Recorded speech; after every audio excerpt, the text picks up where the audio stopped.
Il n'y a toujours pas de trêve en Libye. Les efforts déployés par l'Union européenne pour mettre un terme au conflit provoquent d'ailleurs la polémique.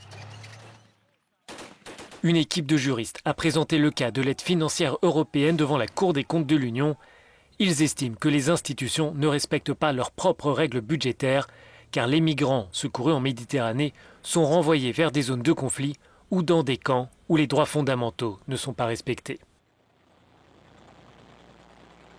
Le programme de financement européen est un instrument qui permet aux gardes-côtes libyens de renvoyer illégalement des migrants et des réfugiés en Libye et de les placer dans un système de détention notoirement connu pour les trafics, la torture et l'esclavage.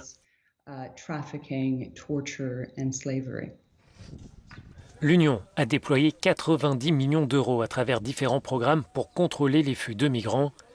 Les critiques se font de plus en plus fortes au Parlement européen.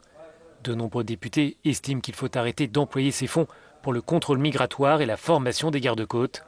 Pour ces élus, il n'est pas question de considérer la Libye comme un pays sûr.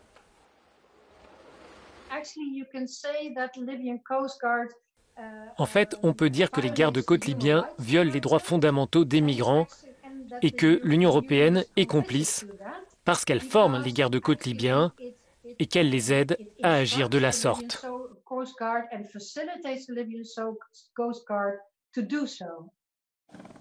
Les 27 ont approuvé récemment le lancement de la mission Irini. Cette opération doit assurer le respect de l'embargo sur les armes en Libye.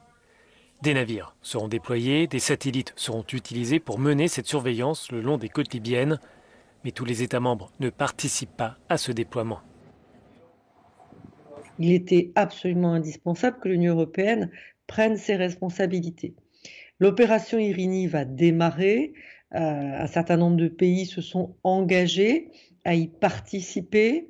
On jugera dès que l'opération sera déployée de son efficacité et qu'on ne vienne pas dire « ça ne suffit pas, alors ne faisons rien ».